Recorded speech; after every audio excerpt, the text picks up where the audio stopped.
Hi friends, मैं आकांक्षा Sharma GK with आकांक्षा में आपका स्वागत करती हूँ। महिला सुपरवाइज़र का आज बहुत ही सुपर हिट टॉपिक लेके आई हूँ, नवजात। नवजात जिसको हम इंग्लिश में न्यू नेटल भी बोलते हैं, न्यू नेटल भी नवजात को बोला जाता है।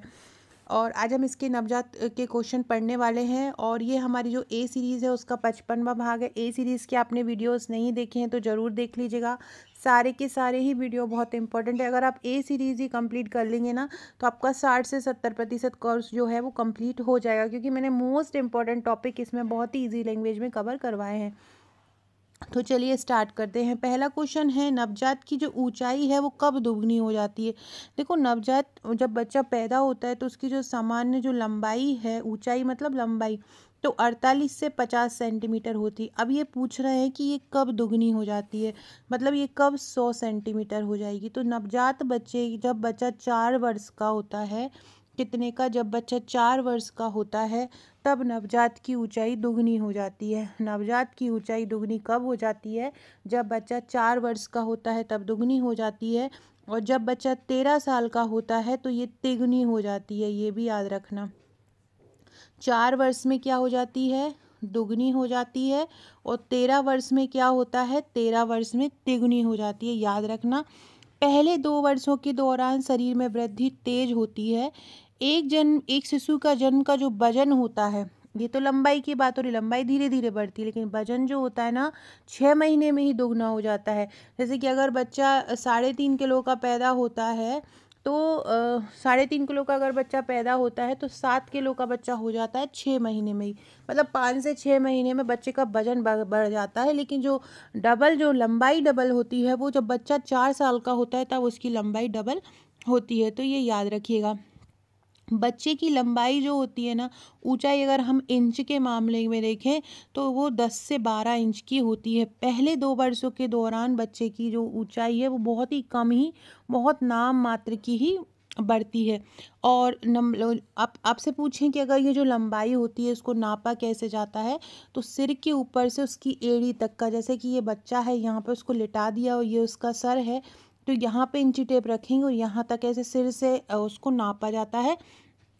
ये कम किसको नापा जाता है? लंबाई को। लेकिन ऊंचाई की बात करते हैं तो ऊंचाई को खड़े होकर नापा जाता है और लंबाई को लेट कर नापा जाता है।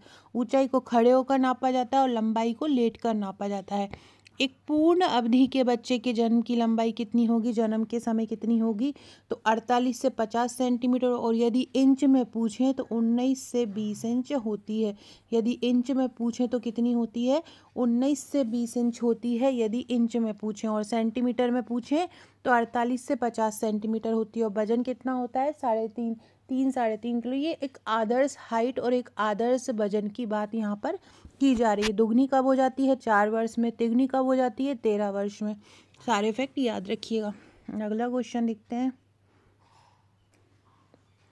अगला क्वेश्चन है, शैशवावस्था के दौरान कौन से मूल संवेग विकसित होते हैं? मूल संवेग जो अंदर से आते हैं, अंदर से प्रकट होते हैं, उनको मूल संवेग बोलते हैं। शैशवावस्था 0 से 2 साल की जो अवस्था होती है वो शैशवावस्था होती है। मैकडूगल ने मूल संवेग 14 बताए हैं। मैकडूगल ने मूल संवेग कितने बताए हैं? 14 बताए। इसके अलावा बर्जेस ने भी संवेगों का वर्णन किया। बर्जेस जिसको कहीं कहीं ब्रजेस भी बोला है, तो इन्होंने संवेगों का वर्णन किया है। वाटसन ने भी संवेगों का वर्णन किया है। फ्राइड ने भी संवेगों का वर्णन किया है। शैशव अवस्था के दौरान कौन कौन से होते हैं? शैशव अवस्था के दौरान मेनली 3 होते हैं। एक होता है भय, मतलब डरने लगता है बच्चा किसी भी चीज़ से, एकदम उससे कोई चीज़ छुड़ा लो अगर तो उसको गुस्सा आ जाता है, तो मतलब क्रोध होता है। वो अपनी माँ के साथ बहुत प्रेम बताता है तो उसको प्रेम होता है। ये जलन तो उसमें नहीं होता, ईर्ष्या उसमें नहीं होती, उदासीन उसमें नहीं होता। तो क्या हो जाएगा इसका आंसर? भय, क्रोध और प्रेम हो जाएगा। शैशव अवस्था के दौरान कौन से मूल संवेग विकसित होते हैं? तो भय, क्रोध और प्रेम शैशव अवस्था के दौरान मेनली मूल संवेग विकसित होते हैं। अगला है, जन्म के समय शिशु में कौन सा संवेग होता है? जन्म के समय जब बच्चा पैदा होता है तो सबसे पहला संवेग कौन सा होता है? ये इसका वर्णन किया है ब्रजेश ने। इसको कहीं कहीं पर ब्रजेश भी बोला है, लेकिन क्योंकि ये अंग्रेजी नाम है तो उसको ब्रजेश ही बोलते हैं, क्योंकि ब्रजेश तो हमारे यहाँ का नाम है और बड़ी देसी नाम है। हमारे चाचा पापाओं के यहाँ, सब लोगों के यहाँ ये सही नाम होता है। पुराने ग्रामीण क्षेत्रों में भी ये नाम रखते हैं, आज भी रखते हैं। तो अच्छा नाम है ब्रजेश। और जन्म के समय शिशु में कौन सा संवेग होता है ये इन्होंने ही बताया था, तो ये हुआ था उत्तेजना। जन्म के समय शिशु में कौन सा संवेग होता है, तो जन्म के समय शिशु में उत्तेजना नामक संवेग होता है। कौन सा होता है, उत्तेजना। सारे लोग जिनको वीडियो मेरी पसंद आते हैं, सारे लोग सबसे पहले लाइक कर दीजिएगा वीडियो को और शेयर कर दीजिएगा अपने अपने ग्रुप में। जितना ज़्यादा लोगों को तक पहुँचेगा उतना ही अच्छा रहेगा, हम भी ज़्यादा ज़्यादा वीडियो लेके आएंगे, है ना। तो आपको लालच दे रहे हैं, है ना। तो लाइक कर दीजिएगा और अपने अपने ग्रुप में शेयर कीजिएगा। और जो लोग भी न्यू हैं सारे लोग कमेंट कीजिएगा, जिससे मुझे पता चले कि कौन कौन वीडियो देखता है। तो जन्म के समय शिशु में कौन सा संवेग होता है, उत्तेजना होता है। अगला है भय, क्रोध, प्रेम तथा पीड़ा नामक 4 प्रमुख संवेग। देखो भय, क्रोध और प्रेम तो हमने अभी पहले ही पढ़ लिया था कि 0 से 2 वर्ष तक हो जाता है। एक पीड़ा नामक संवेग उत्पन्न होता था। पीड़ा को हम बोल सकते हैं दर्द। बच्चे को एकदम से पेट दर्द होता है, पैर दर्द होता है, बेचारा बात तो नहीं कर सकता है, लेकिन वो अपने संवेगों द्वारा उस कष्ट को बता सकता है। तो प्रेम पीड़ा नामक संवेग भी बच्चे में आ जाता है। तो ये किस उम्र तक आ जाता है, जब बच्चा 2 वर्ष का होता है तो ये भय, क्रोध, पीड़ा ये चारों संवेग उसमें आ जाते हैं। कौन से, भय, क्रोध, पीड़ा, प्रेम तथा पीड़ा, चारों संवेग उसमें आ जाते हैं। अगला क्वेश्चन है, किस अवस्था के प्रारंभिक वर्षों में सामाजिक भावना का अभाव होता है। देखो एक होती है सामाजिक भावना और एक होती है नैतिक भावना। सामाजिक भावना और नैतिक भावना ये दोनों ही भावनाओं का जो अभाव होता है वो किस अवस्था में होता है, शैशव अवस्था। शैशव अवस्था में बच्चा केवल अपनी माँ के पिता के पास ही रहता है, घर में दादा दादी के पास रहता है। उसको ऐसा कोई बाहर से जो उसका रोल रहता नहीं है, तो वो बाहर से समाज से कुछ सीखे। साथ में वो उतना समझ ही नहीं पाता कि उसको मोरल वैल्यूज़, नैतिक चीज़ें पता चल सकें। तो सामाजिक भावना और नैतिक भावना का शैशव अवस्था में अभाव रहता है। तो इसका आंसर क्या हो जाएगा, शैशव अवस्था हो जाएगा। फ्रेंड्स एक और महत्वपूर्ण बात, अगर आपने अभी तक हमारा इंस्टाग्राम फॉलो नहीं किया है, इंस्टाग्राम फॉलो कर लीजिएगा। पहले एक बार जाके देख लीजिएगा। अगर आपको लगता है कि यहाँ आपके निःशुल्क महत्वपूर्ण क्वेश्चन मिल सकते हैं, आपको बहुत अच्छे अच्छे एडवांस लेवल के क्वेश्चन की प्रैक्टिस हो सकती है, तो आप इसको फॉलो कर लीजिएगा। पर एक बार जाके ज़रूर देखिएगा, आपको वहाँ बहुत अच्छे अच्छे शानदार प्रश्न मिलेंगे। एडवांस लेवल के MCQ हैं, रील्स के माध्यम से हैं, चित्र के माध्यम से, फ़ोटोज़ के माध्यम से हैं, तो वो आपको बहुत हेल्प करेंगे। आकांक्षा 1957 जाके आपको इंस्टाग्राम पे सर्च करना है, या आप कमेंट बॉक्स से मैं लिंक डाल दूंगी तो वहाँ से भी सर्च कर सकते हैं। इसके अलावा हमारे व्हाट्सएप पर भी आपका नंबर सेव करवा दीजिएगा, स्टेटस के थ्रू भी आपको क्वेश्चन याद होते रहेंगे। 6260 190 944 ये मेरा व्हाट्सअप नंबर है, यहाँ पे कर दीजिएगा। डिस्क्रिप्शन बॉक्स से टेलीग्राम और व्हाट्सएप ग्रुप से भी ऐड हो जाइएगा। बाकी यहाँ पे आपकी बहुत अच्छी तैयारी होगी इंस्टाग्राम पे, तो इसको फॉलो कर लीजिएगा। अगला है, शैशव अवस्था के संबंध में क्या सही है। शैशव अवस्था के संबंध में क्या सही है। छोटा शिशु अकेला ही खेलना चाहते हैं। छोटे शिशु अकेले खेलना चाहते हैं, बिल्कुल खेलना चाहते हैं। उन्हें अकेले ही दे दो, वो अकेले हा हू करते रहेंगे, खिलौने से खेलते रहेंगे। झुंझुना दे दो, उसको पैर हाथ मटकाते रहेंगे या खुद ही करने लगते हैं। शैशव अवस्था के अंतिम वर्षों में शिशु में सामाजिक भावना का विकास होने लगता है। हाँ, अंतिम वर्षों में वो अपने आसपास के लोगों से जुड़ने लगता है। 4-5 वर्ष का बालक अपने छोटे भाई बहनों का बचाव करने का प्रयास करता है, बिल्कुल सही है। तो ये उपरोक्त सभी इसके आंसर सही हो जाएंगे। अगला है, फ्रायड ने लड़कों के मातृ प्रेम भाव को क्या नाम दिया। देखो 2 प्रकार की ग्रंथि होती हैं, एक होती है ऑडिपस और एक होती है इलेक्ट्रा ग्रंथि। जो इलेक्ट्रा ग्रंथि है उसमें जो पुत्री रहती है वो अपने पिता से प्रेम करती है, और ऑडिपस ग्रंथि में एक ऐसी ग्रंथि होती है व्यक्ति के शरीर में जिसमें जो लड़का होता है वो अपनी माता से प्रेम करता है। यहाँ लड़कों के माता प्रेम की बात आ रही है, तो इसका आंसर ऑडिपस हो जाएगा। ऑडिपस नाम का एक लड़का था, उसने क्या किया था, वो अपनी माता से प्रेम करने लगा था और उसके कारण उसने अपने पिता की हत्या कर दी थी, जिसके कारण इसका नाम इस ग्रंथि का ऑडिपस डाला है। ऐसी ग्रंथि जो कि फ्रायड ने कहा है कि ऐसी ग्रंथि जो पुत्र को अपनी माता के प्रति प्रेम दर्शाता है उसको क्या बोला है, ऑडिपस बोला है। और ऐसी ग्रंथि जो पुत्री को अपने पिता की तरह प्रेम बताता है उसको इलेक्ट्रा ग्रंथि कहते हैं। तो दोनों ही ग्रंथि आपको याद रखना है। अगला क्वेश्चन है, फ्रायड ने लड़की के प्रति प्रेम भाव को, अभी मैंने बताया कि लड़के का होगा तो ऑडिपस होगा। ऑडिपस नाम का एक लड़का था और इलेक्ट्रा नाम की एक लड़की थी। तो लड़की का किसके प्रति पितृ प्रेम भाव को बताया और लड़के का किसके प्रति माता के प्रति प्रेम भाव को बताया। अब किसने बताया? फ्राइड ने बताया। किस अवस्था में नैतिक भावना का अभाव होता है? भी मैंने बताया आपको कि जो शैशव अवस्था होती है उसमें सामाजिक भावना और जो नैतिक भावना होती है उसका अभाव होता है। अगला है वैलेंटाइन ने किस काल को सीखने का आदर्श काल का। वैलेंटाइन ने किसे कहा है कि इस काल में आप सीख सकते हैं? तो ये कहा है कि वैलेंटाइन ने शैशव अवस्था को कहा है। किसको कहा है? शैशव अवस्था को। शैशव अवस्था को वैलेंटाइन ने सीखने का आदर्श काल कहा है। इस अवस्था में जैसा बच्चे को सिखाना चाहेंगे अभावी जीवन में वो वैसा ही बनता है। किसने कहा है? वैलेंटाइन ने कहा है। किसको कहा है? शैशव अवस्था को कहा है। वैलेंटाइन के अनुसार जो शैशव अवस्था होती है उस समय सीखने की तीव्रता बहुत ज़्यादा होती है। स्पेशली जैसे जैसे बच्चे की उम्र बढ़ती है, व्यक्ति की उम्र बढ़ती है, उसमें सीखने की क्षमता कम होती जाती है। वो छोटा बच्चा जो होता है ना वो ज़्यादा अच्छे से सीख पाता है। शैशव अवस्था जैसे कि अगर 0 से 5 वर्ष कहीं कहीं पे बोला है, कहीं कहीं पे 0 से 2 वर्ष बोला है शैशव अवस्था को, तो ये सीखने का आदर्श काल होता है जो कि वैलेंटाइन ने बोला है। मानव के विकास को अगर हम डिवाइड करें तो शैशव अवस्था में, फिर बाल्यावस्था में और किशोर अवस्था में डिवाइड किया जाता है। शुरू की अवधि शैशव अवस्था कहलाती है। बच्चा जो होता है 4 महीने की, जब बच्चा 4 महीने की उम्र हो जाती है ना, तो बच्चा जो होता है ना अपने पेरेंट्स के ओंठों को समझना स्टार्ट कर देता है कि उनके ओंठ किस प्रकार से बोल रहे हैं, क्या बोलना चाह रहे हैं, उनके चेहरे के हाव भाव से समझना स्टार्ट कर देता है। 2 से 3 महीने में वो मुस्कुराना आरंभ कर देता है। 2 से 3 महीने का जब बच्चा होता है तो वो क्या करता है? मुस्कुराना आरंभ कर देता है।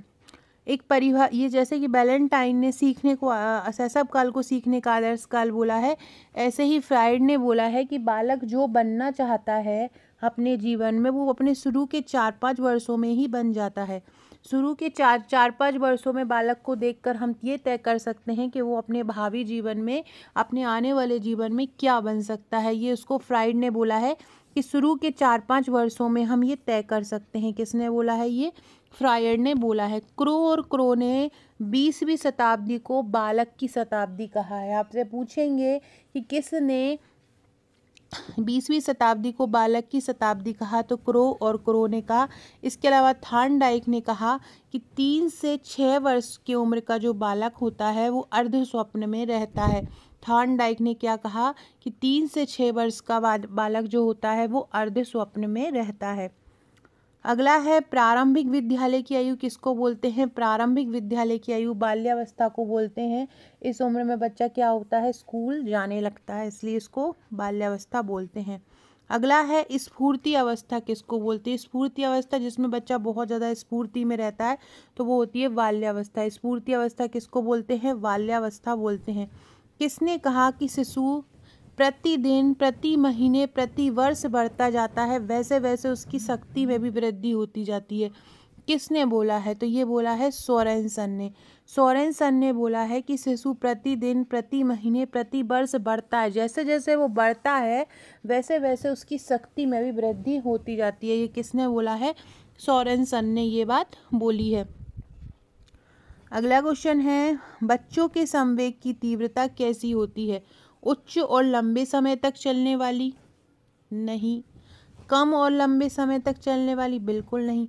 उच्च होती है लेकिन क्षणिक होती है। बहुत तीव्रता होती है बच्चों के संवेग में, बहुत तेज गुस्सा आ जाता है लेकिन वो तुरंत ही उसको मना लो, घुमाने ले जाओ। आपने देखा होगा बच्चे दादा दादी रहते हैं, बच्चा बाहर जाने की जिद करता है और जैसे उसको नहीं ले जाते तो रोने लगता है, और ले जाओ चुप हो जाता है। मतलब एक सेकेंड में उसके संवेग में परिवर्तन। उसको खिलौना ले लो तो रोने लगता है, दे दो तो खुश हो जाता है।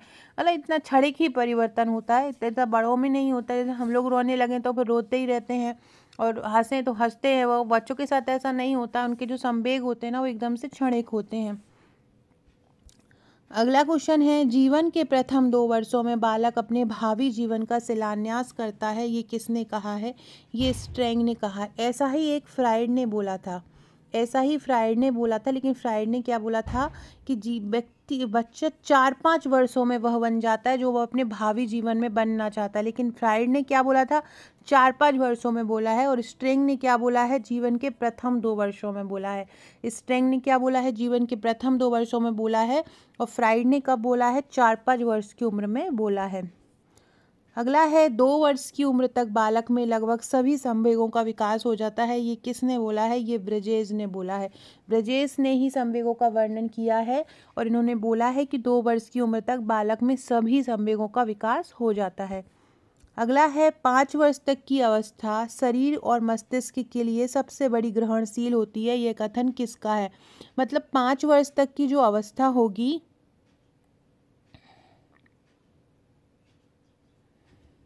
उसमें शरीर और मस्तिष्क सबसे ज़्यादा ग्रहण कर पाएगा। 5 वर्ष तक का जो मतलब बच्चा रहेगा उसमें ग्रहणशील क्षमता सबसे ज़्यादा रहेगी। 5 वर्ष तक की अवस्था शरीर और मस्तिष्क के लिए बड़ी ग्रहणशील होती है। तो ये किसने कहा है? जन्म से 5 साल तक क्या होता है कि मस्तिष्क तेज़ी से विकसित होता है। यहाँ हम उसको जो भी सिखाएंगे वो बच्चा बहुत जल्दी से सीख लेगा, ये इसमें बोला गया है। जो भी बच्चे को सिखाया जाएगा वो तुरंत ग्रहण कर लेगा। तो इसको बोला है सिगमंड फ्रायड ने। किसने बोला है? सिगमंड फ्रायड ने बोला है कि 5 वर्ष तक की अवस्था शरीर और मस्तिष्क के लिए बहुत ग्रहणशील होती है। ये ऑस्ट्रिया के मनोवैज्ञानिक थे। फ्रायड कहाँ के थे? फ्रायड ऑस्ट्रिया के मनोवैज्ञानिक थे, ये भी आपको याद रखना है। अगला है, शैशव अवस्था सीखने का आदर्श काल किसने कहा है? वैलेंटाइन ने कहा है, अभी हमने पढ़ा है। 20वीं शताब्दी को बालकों की शताब्दी किसने कहा है? क्रो एंड क्रो ने 20वीं शताब्दी को बालकों की शताब्दी कहा है। अगला क्वेश्चन है, शिशु कल्पना का एक नायक है अथा उसका भली प्रकार निर्देशक भली पाती निर्देशक अपेक्षा। मतलब शिशु एक नायक है, उसको माता पिता जैसा उसको ढालेंगे वो वैसा ही बन जाएगा, उसको जैसा निर्देशित करेंगे वैसा ही वो बन जाएगा। ये किसने बोला है?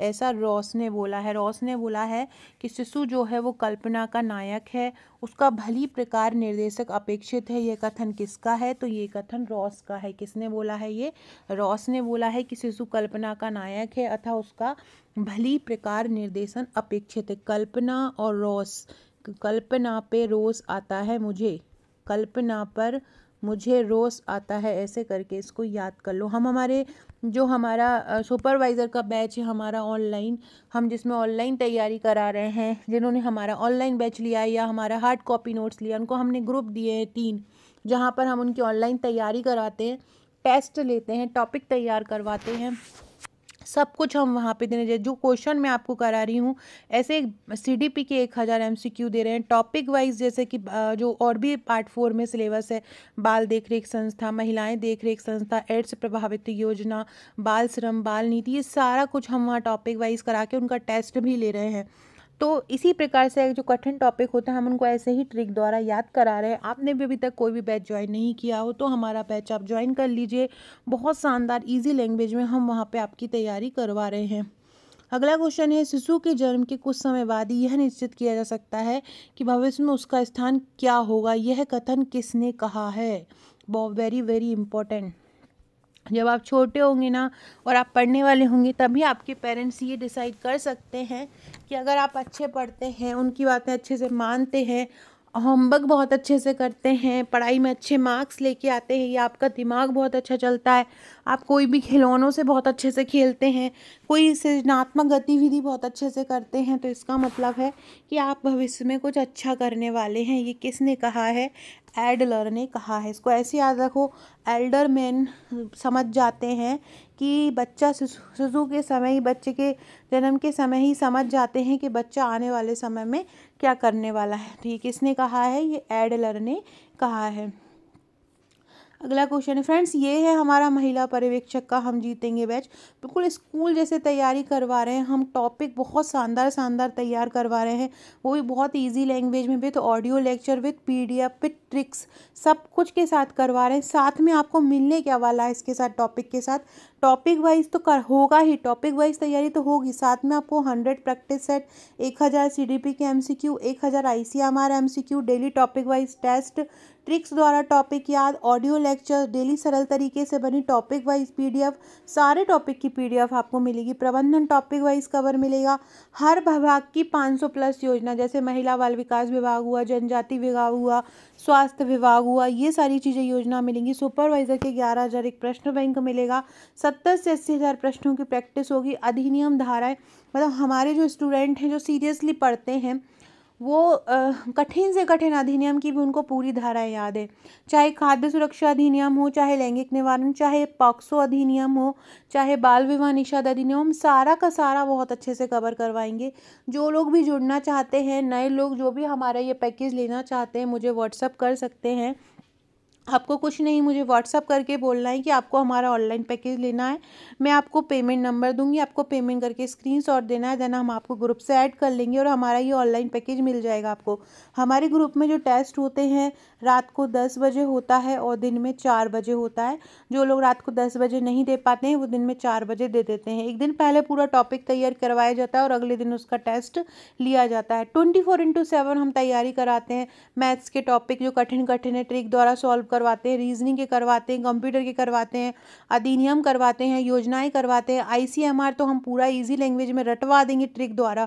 तो ये सारा कुछ आपको ओनली मिल रहा है 799। एक वैकेंसी जो इतने सालों बाद आती है उसके लिए 799 कोई बड़ा अमाउंट नहीं है। आप देकर एक बार ज्वाइन कीजिए, आपको पढ़ने में बहुत मोटिवेशन मिलेगा, आपको बहुत अच्छा लगेगा। 2 टेलीग्राम इसमें ग्रुप मिलते हैं और एक व्हाट्सएप ग्रुप मिलता है। इन्हीं पे ही हम तैयारी कराते हैं, बिल्कुल देसी स्टाइल में तैयारी है। ऐसी ही हम प्रीलिम्स की भी करवा रहे हैं, एमपीपीएससी प्रीलिम्स की। अगर आप लोग एमपीपीएससी प्रीलिम्स की भी कर रहे हैं तो आप हमारा एमपीपीएससी प्रीलिम्स का भी बैच ज्वाइन कर सकते हैं। और अगर आपने हमारा सुपरवाइज़र का करना चाहते हैं सुपरवाइज़र का भी कर सकते हैं। इसके अलावा अगर आप नोट्स बुकलेट भी मंगवाना चाहते हैं ऑनलाइन के साथ तो वो 1699 का है, ये बुकलेट मिलती हैं। 1599 इसका चार्ज है, 100 इसमें कोरियर चार्ज है। ये 7 बुक्स का कॉम्बो है, ये 7 बुकलेट मिलती हैं और साथ में ये ऑनलाइन बैच भी मिलता है। तो आप चाहें तो हमारा ये ऑनलाइन बैच भी ले सकते हैं, अकेले भी ले सकते हैं। आपको दोनों चाहिए तो 1699 में आप दोनों भी ले सकते हैं, जो आपका मन हो वो आप ले सकते हैं। बहुत ही ईजी लैंग्वेज में आपकी हम तैयारी करें। जो क्वेश्चन की पीडीएफ दी जाए, जो क्वेश्चन हम कराते हैं उनकी पीडीएफ भी बहुत डिटेल बनाकर हम ग्रुप में भी सेंड करते हैं। हमारे ग्रुप के लिए बी सीरीज़ चल रही है जी, और बहुत ही शानदार सीरीज़ है। ऐसे क्वेश्चन है जो आपको कहीं नहीं मिलेंगे। हर टॉपिक को बहुत डीपली पढ़ाया जा रहा है। एक छोटे से छोटे टॉपिक से कितने प्रश्न बन सकते हैं, जैसे कि अगर हम टाइफाइड ही ले लें तो टाइफाइड के भी करीब हम 150 प्रश्न करवा देंगे और उनका टेस्ट ले लेंगे। तो छोटे से छोटा टॉपिक भी हम उसको बहुत अच्छे से करवा रहे हैं, एकदम भार नहीं डाल रहे हैं। बस आपका ये है कि आपको पढ़ना है, 100% आपका सिलेक्शन दिलवाना है। अगला है बालक प्रथम 6 वर्ष में बात के 12 वर्ष से भी दुगना सीख जाता है। ये कथन किसका है? ये कथन है गैसेल का। किसका है? गैसेल का। गैसेल ने बोला है कि जो बच्चा शुरू के 6 वर्ष में सीख जाता है वो जो 12 वर्ष में सीखता है ना उससे दुगना ही सीख जाता है। मतलब 6 वर्ष का बच्चा बहुत ज़्यादा इंटेलिजेंट होता है। अपन सोचे कि 12 वर्ष का बच्चा ज़्यादा इंटेलिजेंट होगा, तो ऐसा नहीं है। जो उसको सीखना रहेगा ना वो 6 वर्ष में ही सीख जाएगा। ये किसने बोला है कि 6 वर्ष में बच्चा 12 वर्ष से भी दुगनी में सीख जाता है? तो ये गैसेल ने बोला है। किसने बोला है? ये गैसेल ने बोला है। अगला क्वेश्चन है, शिशु में काम प्रवृत्ति की इच्छा बहुत प्रबल होती है पर वयस्कों की भांति उसकी अभिव्यक्ति नहीं होती। मतलब काम प्रवृत्ति का उसका मन होता है लेकिन वो वयस्कों के भांति उसको मतलब बाहर नहीं हो पाता, उसको समझ नहीं आ पाता कि क्या हो रहा है। तो ये किसने बोला है? ये बोला है सिगमंड फ्राइड में। शिशु से मतलब होता है बच्चा जो होता है उसकी बात कर रहे हैं। तो शिशु में काम प्रवृत्ति की इच्छा जो होती है बहुत ज़्यादा प्रबल होती है पर वयस्कों की भांति उसकी मतलब वयस्क जैसे अभिव्यक्त कर देते हैं उसको, वो बच्चा उसको नहीं कर पाता है। ये किसने बोला है कि शिशु में काम प्रवृत्ति की ये बोला है सिगमंड फ्राइड ने। किसने बोला है? सिगमंड फ्राइड ने बोला है कि फ्राइड ये जो इस प्रकार के क्वेश्चन है ना काम ये सब वाले ये फ्राइड ने ही बनाए हैं। बिना सोचे समझे भी लगाया होगे ना तो भी आपका आंसर सही हो जाएगा। अगला है शैशव अवस्था में सीखने की सीमा व तीव्रता विकास की अवस्था से बहुत अधिक होती है। ये कथन किसका? शैशव अवस्था में सीखने की सीमा व तीव्रता विकास की अवस्था से बहुत अधिक होती है। किसने बोला है? ये वॉटसन ने बोला है। वॉटसन ने बोला है कि शैशव अवस्था में सीखने की सीमा व तीव्रता क्या होती है? विकास की अवस्था से बहुत अधिक। जिस तरीके से उसका शरीर का विकास हो रहा है ना, उसकी कंपैरिजन में जो उसकी सीखने की क्षमता है वो ज़्यादा होती है। मतलब सीखने की जो विकास होता है वो ज़्यादा होता है उसके शारीरिक विकास की अपेक्षा। किसने बोला है? ये वॉटसन ने बोला है। वॉटसन एक व्यवहारिक जनक थे। व्यवहारिक विज्ञान के जनक बोले जा सकता है, या इनको व्यवहारिकता का जनक भी बोला जा सकता है। अगला क्वेश्चन है, बालक के हाथ पैर व नेत्र उसके प्रारंभिक शिक्षक हैं। इन्हीं के द्वारा वह 5 वर्ष में ही पहचान कर सकता है, सोच सकता है और याद कर सकता है। ये कथन किसका है? ये कथन है रूसो ने। यहाँ जहाँ हाथ पैर नेत्र एकदम देसी भाषाओं का प्रयोग हुआ है ना, वो रूसो, प्लेटो, अरस्तु, इन्होंने ही इसका उपयोग किया है। ऐसे आप उनको याद कर सकते हो। तो बालक के हाथ पैर व नेत्र उसके प्रारंभिक शिक्षक हैं, ये किसने बोला है? ये रूसो ने बोला है। आप ये एक लाइन से भी याद रखोगे ना तो भी याद रखेगा कि बालक के हाथ पैर और नेत्र उसके प्रारंभिक शिक्षक हैं। ये किसने बोला है? रूसो ने बोला है। अगला है, बालावस्था को जीवन का अनोखा काल किसने बोला है? बाल अवस्था को जीवन का अनोखा काल कॉल एवं ब्रुस ने बोला है। बाल अवस्था को जीवन का अनोखा काल किसने बोला है? कॉल एवं ब्रुस ने बाल अवस्था को जीवन का अनोखा काल बोला है। अगला है, बाल्यावस्था को मिथ्या या छद्म परिपक्वता का काल किसने बोला है? रॉस ने बोला है। मिथ्या, जब ऐसे याद करो, मिथ्या होती है, मिथ्या कोई बोलता है तो हमको रोष आ जाता है, गुस्सा आ जाता है। तो मिथ्या या छद्म परिपक्वता का काल किसने बोला है? रॉस ने ही बोला है। अगला है, शैक्षिक दृष्टिकोण से बाल्यावस्था से अधिक जीवन में कोई महत्वपूर्ण अवस्था नहीं है। ये कथन किसने कहा? शैक्षणिक अवस्था की दृष्टि से। तो शैक्षणिक अवस्था की दृष्टि से बाल्यावस्था से अधिक कोई भी जीवन महत्वपूर्ण, मतलब अगर शिक्षण ग्रहण कर रहे हो तो सबसे अच्छा शिक्षण की अवधि होती है जो बचपन में हम एक एक 2-2 3-3 रजिस्टर जो होते थे याद कर लेते थे, रट लेते थे पेपर देने के लिए। और अभी आपको एक जो बीएससी और एमएससी में आप लोग करते हो तो वो छोटी छोटी क्यों भी याद नहीं होती है। तो वही स्थिति, जो शिक्षा ग्रहण करने के लिए बाल्यावस्था सबसे अच्छी होती है। किसने बोला है? बेलियर, जोन्स और सिम्पसन ने ये बात बोली है। अगला है, बालक अपने को अति विशाल संसार में पाता है, वह उसके बारे में जल्दी जल्दी जानकारी प्राप्त करना चाहता है। ये किसने बोला है? ये स्ट्रेंग ने बोला है। बालक को जब छोटे होते हैं ना हम, तो हमको लगता है ये दुनिया कितनी बड़ी है, यहाँ ये भी है, यहाँ हमको एकदम जिज्ञासा जो प्रवृत्ति होती है। स्पेशली जो पढ़ने वाले बच्चे होते हैं, पढ़ने वाले से साइंस मतलब ज़रूरी नहीं है कि पढ़ने में किताबें पढ़ने ही वाले हों। एक कुछ सृजनात्मक बालक होते हैं जो हर चारों जगह पे अपनी दृष्टि रखते हैं। तो उनको लगता है कि यार ये संसार बहुत विशाल है, हर जगह से कुछ ना कुछ सीखना चाहिए। तो उनको बहुत ऐसा लगता है कि हम एक बहुत बड़ी जगह पे आए हैं और हम यहाँ से बहुत जल्दी बहुत सारी जानकारी ले सकते हैं। तो ये किसने कहा है? ये स्ट्रेंग ने कहा है। किसने कहा है? स्ट्रेंग ने। संवेग कैसे होते हैं? सार्वभौमिक, जन्मजात, सार्वभौमिक और जन्मजात। तो इसका आंसर होगा सार्वभौमिक और जन्मजात। संवेग सार्वभौमिक होते हैं, सभी में आते हैं, और ये जन्म से ही होते हैं पैदा। तो ये दोनों ही इसके आंसर हो जाएंगे। अगला है, वॉटसन जो थे उन्होंने कितने प्रकार के संवेगों का वर्णन किया है? वॉटसन ने 3 प्रकार के संवेगों का वर्णन किया है। कौन से 3 है वॉटसन के संवेग? एक तो है भय, दूसरा है क्रोध और तीसरा है प्रेम। भय, क्रोध और प्रेम, ये 3 संवेगों का वर्णन वॉटसन ने किया है।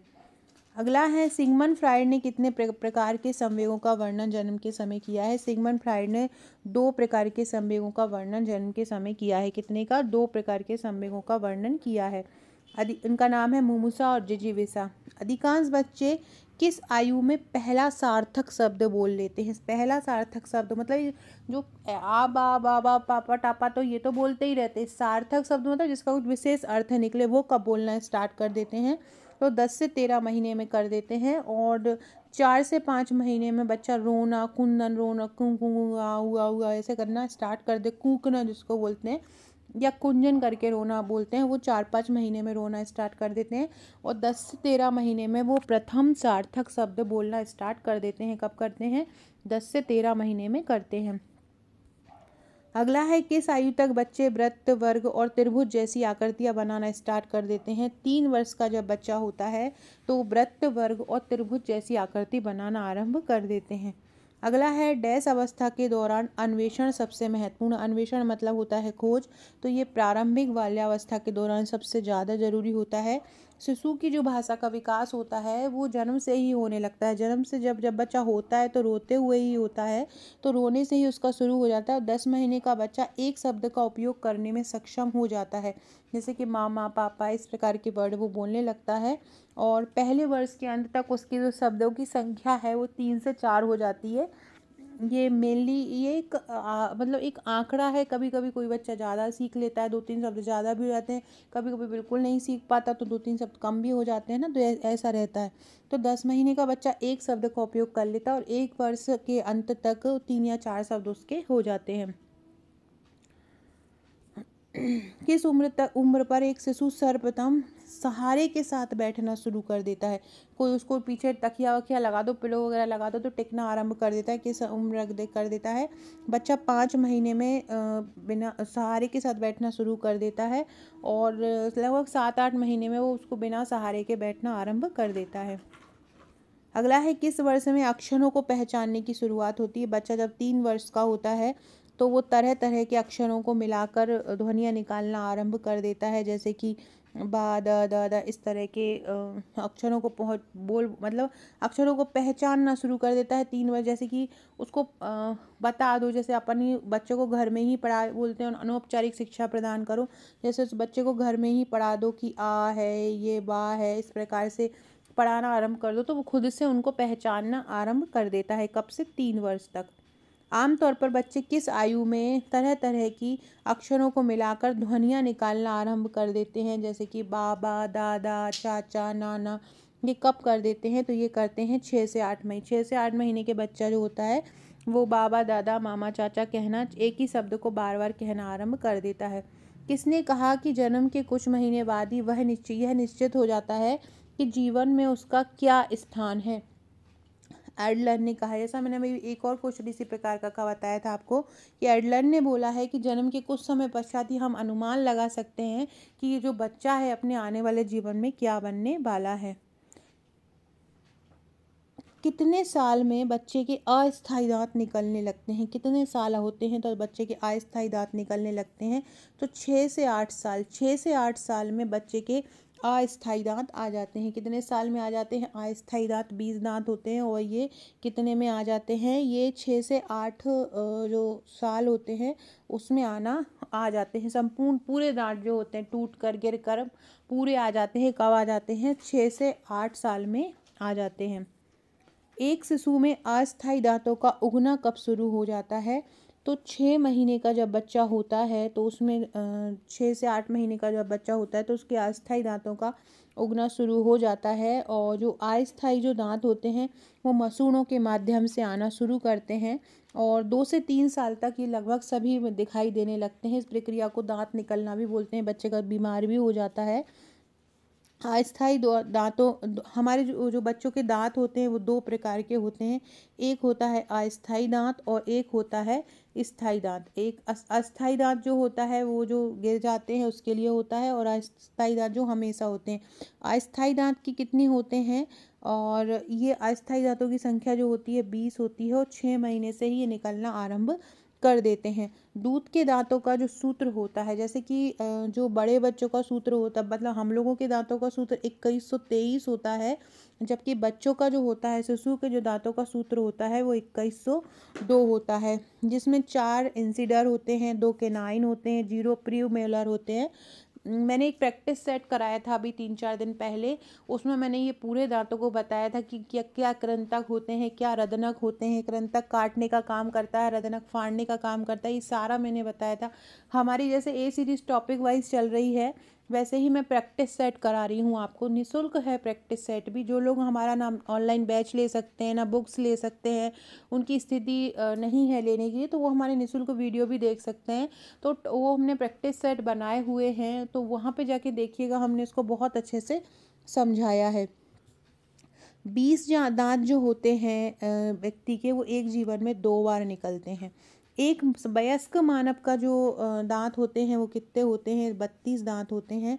8 दांत जो होते हैं वो कृंतक होते हैं। 8 जो कृंतक का उपयोग होता है काटने में होता है। कैनाइन दांत जो होते हैं वो फाड़ने में उपयोग होते हैं। मोलर जो होता है पीसने में मदद करता है, और प्री मोलर कुचलने में मदद करता है। ये सारे फैक्ट याद रखिए। अस्थायी दांत कब निकलने स्टार्ट करते हैं? 6 से 8 महीने में निकलना आरंभ करते हैं। शैशव अवस्था एक खतरनाक और अपीलीय काल है। ये किसने कहा है? ये हारलॉक ने बोला है। किसने बोला है? हारलॉक ने बोला है कि शैशव अवस्था खतरनाक और अपीलीय काल है। जन्म के समय बच्चा कैसा होता है? सामाजिक, असामाजिक, अहंकारी या धार्मिक? जन्म के समय बच्चा जो होता है वो असामाजिक होता है, क्योंकि वो समाज में नहीं रह रहा होता है ना, तो वो असामाजिक प्राणी होता है। निम्न में से क्या इस शैशव अवस्था की विशेषता नहीं है? शारीरिक विकास में तीव्रता बिल्कुल होती है। मानसिक क्रियाओं में तीव्रता ये भी होती है। दूसरों पर निर्भरता ये भी होता है। बच्चा खुद अकेले कोई काम नहीं कर सकता। तो क्या इसकी विशेषता नहीं होगी? नैतिकता का ना होना इसकी विशेषता हो जाएगी। और बाकी तीनों जो होंगी इसकी विशेषता हो जाएंगी, और नैतिकता का होना इसकी विशेषता नहीं होगी। सामाजिकता और नैतिकता इसमें नहीं होती है, शैशव अवस्था में नहीं होती है। फ्रेंड्स, ये मेरा नंबर है, अपना नंबर ज़रूर सेव करवा दीजिएगा हाई लिख कर, और इंस्टाग्राम को भी फॉलो कर लीजिएगा। बहुत अच्छे अच्छे क्वेश्चन आपको वहाँ पे निःशुल्क मिल जाएंगे।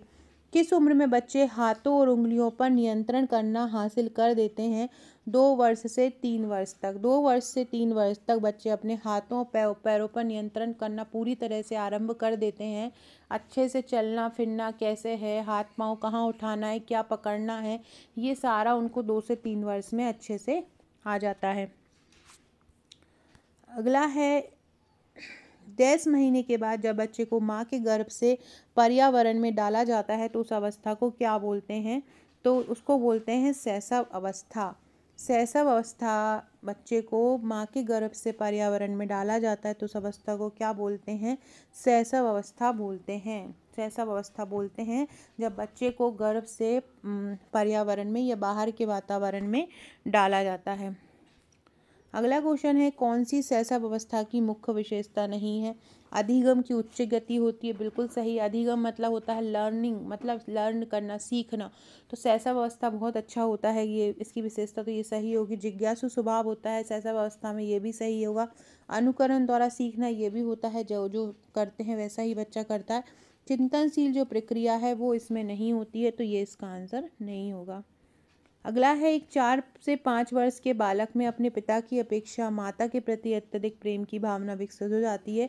बालक के व्यवहार में होने वाले इस परिवर्तन को फ्राइड ने क्या नाम दिया? मैंने बताया था कि ओडिपस नाम का एक लड़का था, तो वो अपनी माता से प्रेम करने लगता है, जिसके कारण वो अपने पिता की हत्या कर देता है। तो वो कौन सा कॉम्प्लेक्स होगा? ऑडिपस कॉम्प्लेक्स होगा। वही यदि ये लड़की के साथ होगा तो कौन सी स्थिति होगी? इलेक्ट्रा कॉम्प्लेक्स होगा। फ्राइड ने व्यक्तित्व के विकास के 5 चरण बताए थे। उन्होंने बताया था कि ये जो 5 चरण होते हैं ये 5 साल की उम्र तक विकसित हो जाते हैं। अगला है, शैशव अवस्था को सीखने का आदर्श काल। ये मैंने अभी बताया था। सीखने का आदर्श काल स्टैनले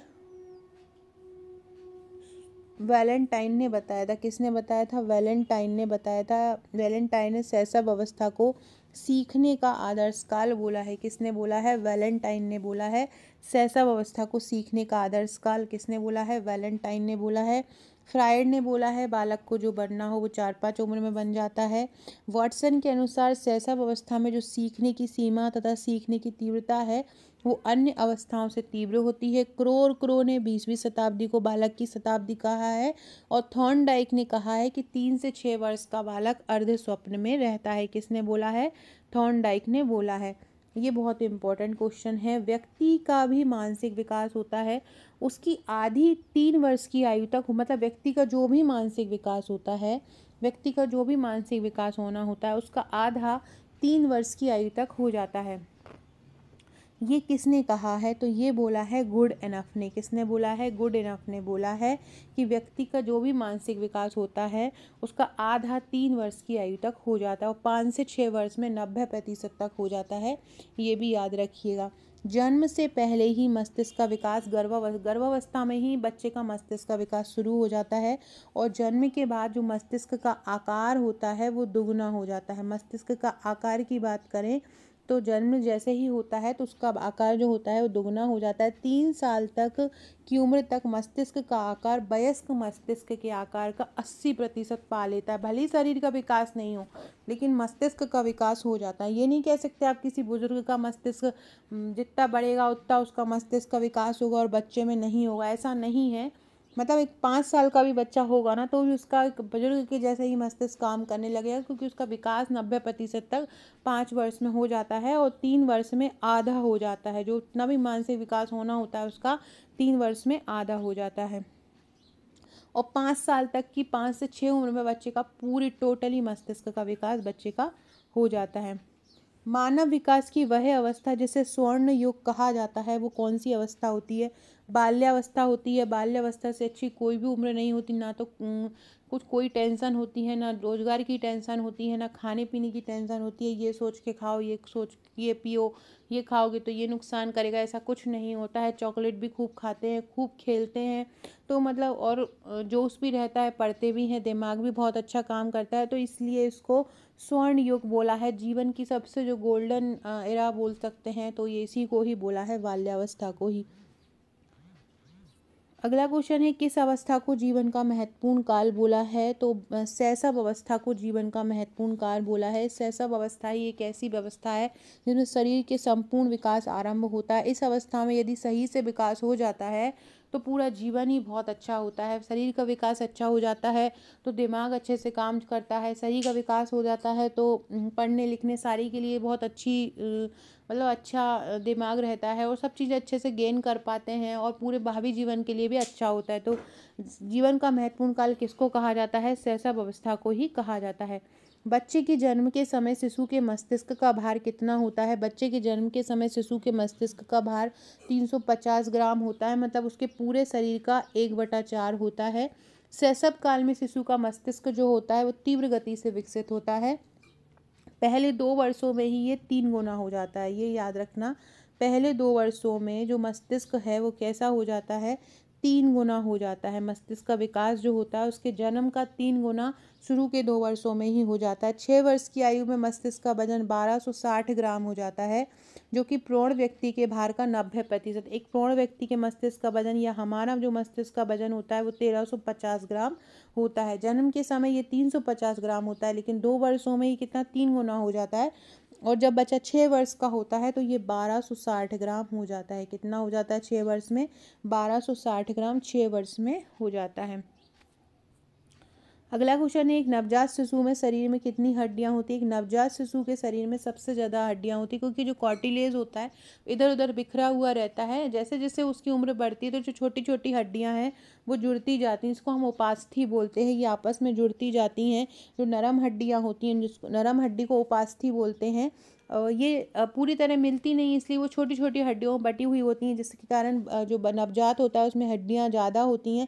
जैसे जैसे बच्चा बड़ा होता है हड्डियां आपस में मिलती हैं और उसकी जगह एक नई हड्डी ले लेती है। इस प्रक्रिया को ऑसिफिकेशन भी कहते हैं। 25 साल की उम्र के आसपास हड्डियों का विकास बंद हो जाता है। 25 के बाद जो हड्डियों के विकास नहीं होता है। जो बाल अवस्था की बात करें तो बाल अवस्था में लगभग 270 हड्डी होती हैं बाल अवस्था में, और वयस्क अवस्था की बात करें तो 206 हड्डियां होती हैं। सबसे ज़्यादा एक नवजात शिशु में हड्डियां होती हैं। नवजात शिशु की हृदय की धड़कन कितनी होती है? नवजात शिशु की हृदय की धड़कन भी एक सामान्य व्यक्ति से बहुत ज़्यादा होती है। बच्चे की हृदय जैसे हमारी 72 पर मिनट होती है, ऐसे नवजात की जो होती है 120 से 140 प्रति मिनट होती है। कितनी होती है? हृदय दर कितनी होती है? 120 से 140 होती है। हृदय के स्पंदन की संख्या होती है। बाल अवस्था की बात करें तो बाल अवस्था में 1 मिनट में जो हृदय है वो 100 बार धड़कता है। और वयस्क अवस्था की बात करें तो 72 बार धड़कता है। वयस्क अवस्था में कितने बार धड़कता है? 72 बार धड़कता है। बाल अवस्था में कितना धड़कता है? 100 बार धड़कता है। और नवजात शिशु की कितनी होती है, 120 से 140 प्रति मिनट होती है। नवजात शिशु के लिए सामान्य विश्राम हृदय दर। विश्राम हृदय दर का मतलब होता है जब बच्चा सो रहा होता है तब उस समय उसकी हृदय दर कितनी होती है। जब बच्चा सो रहा होता है तो 110 से 150 बीपीएम होती है ना, ब्लड प्रेशर पर मिनट होती है। सोते हुए बच्चे की 100 मतलब 100 से समझ लो 100 से स्टार्ट हो जाती है, और यदि वो जग रहा होता है तो 120 से 160 के लगभग होती है। यदि हृदय 80 बीट प्रति मिनट से कम है तो उसे मंद नाड़ी माना जाता है। मंद नाड़ी को ब्रेडिकार्डिया भी बोला जाता है। याद रखना, जब नवजात बच्चा पैदा होता है तो इसे अपगार स्कोर द्वारा ज्ञात किया जाता है। अपगार स्कोर होता है, मैंने प्रैक्टिस सेट में ये अपगार स्कोर भी करवाया है। इसमें बच्चे की श्वसन दर, उसकी हार्ट रेट, सारा कुछ देखा जाता है। अपगार स्कोर में 10 तक का मान होता है, जिसमें 7 से 10 तक का जो मान होता है एक नवजात के लिए अच्छा होता है कि अब इस जैसे ही बच्चा पैदा होता है तो डॉक्टर इस अपगार स्कोर से बच्चे की पूरी हार्ट बीट, उसकी श्वसन दर, ये सारी चीज़ें चेक करते हैं कि सही रंग उसका बच्चे का कैसा है, हीमोग्लोबिन कैसा है, सारा चेक करते हैं कि बच्चा सही अवस्था में है या नहीं। और यदि 7 से 10 स्कोर होता है तो वो अच्छा होता है, 4 से 6 मध्यम होता है, 0 से 3 बहुत गंभीर होता है, जिससे शिशु को तुरंत और बड़े हॉस्पिटल में उनको पहुंचाना पड़ता है। भारत में जन्म के समय जो नवजात का सामान्य वजन कितना होता है। जन्म के समय बच्चे का जो सामान्य वजन होता है वो 2.5 से 3 किलो वजन एक औसत वजन होता है। नवजात शिशु नवजात कहलाता है। और नवजात अवधि क्या होती है, शिशु के जन्म के जो शुरू के 4 सप्ताह हैं या 28 दिन हैं वो क्या कहलाते हैं, वो नवजात कहलाते हैं। 0 से 28 दिन का बच्चा नवजात कहलाता है। और इसका जो औसत वजन है वो 2.5 से 3 3.5 किलोग्राम होता है। जन्म के बाद जैसे ही बच्चा पैदा होता है ना तो 1 सप्ताह तक तो उसका वजन कम होता है, लेकिन बाद में उसका धीरे धीरे वजन बढ़ने लगता है और 6 महीने में डबल हो जाता है। और 1 साल जब तक होता है तिगुना वजन उसका हो जाता है। कुछ एक इम्पॉर्टेंट चीज़ें बताती हूँ मैं आपको। हाँ, ये जैसे कि जन्म के समय अधिक अधिक वजन इसको बोलते हैं। जन्म के समय अगर अधिक वजन होता है उसको बोलते हैं, वजन जब होता है 4 किलोग्राम से अधिक। जब ये महिला को डायबिटीज होती है, गर्भवती महिला को, तो उसका बच्चे का वजन बहुत ज़्यादा हो जाता है, जिसको LBW कहते हैं। क्या बोलते हैं उसको, LBW बोलते हैं, हाई बर्थ वेट जिसको बोला जाता है, हाई बर्थ वेट HBW, जन्म के समय अधिक वजन। इसके अलावा एक होता है जन्म के समय सामान्य वजन। सामान्य वजन मतलब 3.2 किलो होता है। जन्म के समय कम वजन जिसको हम LBW बोलते हैं, ये 2.5 किलोग्राम से कम होता है, इसको हम लो बर्थ वेट भी बोलते हैं। जन्म के समय एक बहुत कम वजन होता है, उसको हम वेरी लो बर्थ वेट बोलते हैं, ये 1.5 किलो से कम होता है। इसके अलावा जन्म से बेहद ही कम वजन होता है, बहुत ही ज़्यादा सीरियस कंडीशन होती है तब 1 किलोग्राम से बच्चे का वजन कम होता है। गर्भकालीन आयु के लिए जो मतलब SGA होता है, जो दर होती है वो 10वें प्रतिशत तक से कम होती है। गर्भकालीन आयु के लिए उपयुक्त AGA जो दर होती है वो जन्म के समय सामान्य वजन कहलाती है। गर्भावधि आयु के लिए LG क्या होता है, जन्म के समय 90वें प्रतिशत से अधिक का वजन होती है। और जो फर्टिलिटी रेट होती है, जो IUGR होता है, जो प्रतिबंध लगाया जाता है, जो गर्भाशय में जो प्रतिबंध लगाया जाता है ताकि दोबारा से प्रेग्नेंट ना हो, तो बच्चे गर्भकालीन आयु की तुलना में जन्म के समय कम वजन होता है। मतलब अगर ये स्थिति होती है, यदि ऑपरेट करने की जैसी कोई भी मतलब सुरक्षा लगाया हो ताकि प्रेग्नेंट ना हो, उसके बाद अगर महिला प्रेग्नेंट होती है तो कभी कभी ऐसी स्थिति आ जाती है कि बच्चे का जो वजन होता है वो कम हो जाता है।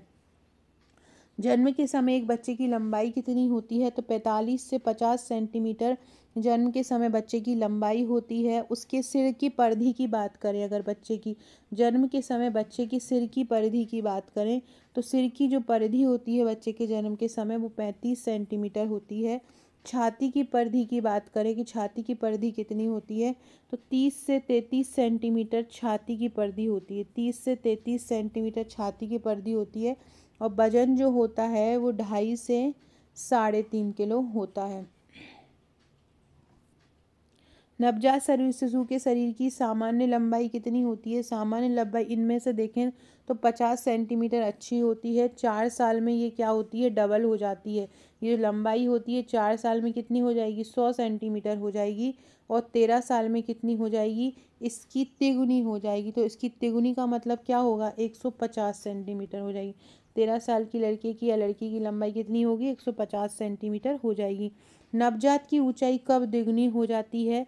मैंने अभी पहले क्वेश्चन में कराया था, जब बच्चा 4 साल का होता है तब वो दुगनी हो जाती है, और जब वो 13 साल का होता है तो वो चौगुनी हो जाती है, सॉरी तिगुनी हो जाती है। जन्म का वजन कब चौगुना हो जाता है? देखो 6 महीने में तो हो जाता है वो डबल, 6 महीने में डबल हो जाता है वजन, 1 साल में ट्रिपल हो जाता है, और जब वो 2 साल का होता है तो वजन कैसा होता है? चौगुना हो जाता है। बच्चे का वजन जब बच्चा 2 साल का होता है तो उसका वजन क्या होता है? 4 गुना हो जाता है। अगला है नवजात में संपीड़न संवातन अनुपात क्या होता है? ये संपीड़न संवातन अनुपात को हम CPR भी बोलते हैं। ये CPR क्या होता है? इसको हम बोलते हैं कार्डियोपल्मोनरी रिसस्टेशन। क्या बोलते हैं? कार्डियोपल्मोनरी रिसस्टेशन बोलते हैं, या इसको रिससिटेशन भी बोलते हैं, कार्डियोपल्मोनरी। ये कितना होता है? ये क्या होता है? छाती और सांस लेने की, छाती में संपीड़न और सांस लेने की दर का अनुपात होता है। एक नवजात में ये 3:1 होता है। नवजात में कितना होता है? 3:1 होता है। मैंने जब ये प्रैक्टिस सेट में करवा रही थी तब मैंने आपको ये क्वेश्चन करवाया था वयस्क व्यक्ति का, कि जो एक वयस्क व्यक्ति में क्या होता है। तो वयस्क व्यक्ति जो या जो एक एडल्ट मैन होता है उसमें 30:2 होता है, जबकि एक जो नवजात बच्चा होता है उसमें कितना होता है? 3:1 होता है, छाती की और सांस लेने की दर का अनुपात, जिसको हम क्या बोलते हैं? CPR भी बोलते हैं। माँ के दूध को कक्ष ताप पर कितने घंटे तक रख सकते हैं? जो माँ का दूध होता है उसको 4 घंटे तक रख सकते हैं। माँ के दूध को कक्ष के ताप पर कितने घंटे तक रख सकते हैं? 4 घंटे तक। नवजात शिशु में फेफड़ों की कुल क्षमता कितना होती है? तो नवजात शिशु में फेफड़ों की कुल क्षमता 150 मिलीलीटर होती है। कितनी होती है? 150 मिलीलीटर होती है नवजात शिशु में फेफड़ों की क्षमता। मतलब कितना वो पंप कर सकता है? 150 मिलीलीटर कर सकता है। अगला क्वेश्चन है, गर्भस्थ शिशु का जीवन किस पर निर्भर करता है? इनमें से फैलोपियन नलिका, तो इसमें तो बनता ही, इसमें तो होगा नहीं। स्नायु मंडल में भी नहीं होगा, इसका आंसर होगा अपरा।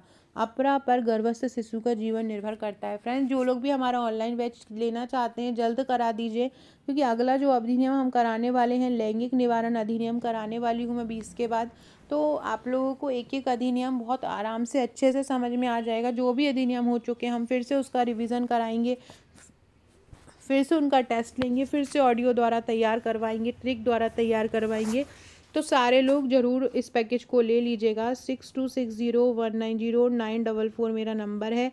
यहाँ पर आपको व्हाट्सअप करना है और बताना है कि आपको ऑनलाइन पैकेज लेना है, या आप अगर हार्ड कॉपी भी लेना चाहते हैं तो वो आपके घर पर आएंगी, तो आप हार्ड कॉपी भी मंगा सकते हैं, साथ में ऑनलाइन पैकेज भी ले सकते हैं। हरलॉक के अनुसार मानव विकास की कितनी अवस्थाएं हैं? हरलॉक जो मिसेस हरलॉक हैं उन्होंने ये बताया है, इनने मानव विकास की 11 अवस्थाएं बताई हैं।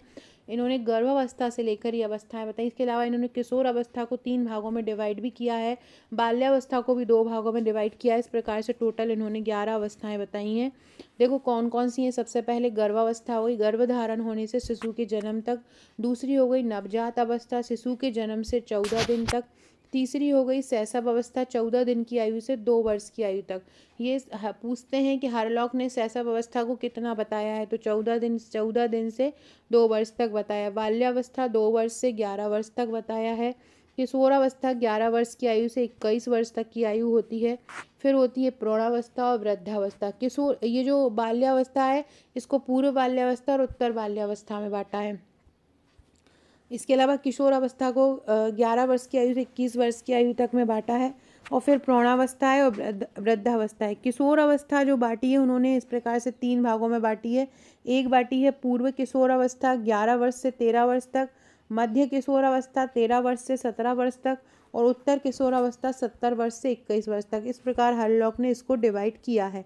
इस प्रकार से ये हरलॉक की अवस्थाएं। सारे लोगों की अवस्थाओं के लिए एक अलग से वीडियो लेके आऊँगी, किसने कितना अवस्थाओं में बांटा, तो वो अलग से करवा दूंगी। बाकी आपको वीडियो अच्छा लगा हो तो सारे लोग लाइक शेयर कमेंट ज़रूर कीजिएगा वीडियो अच्छा लगे तो।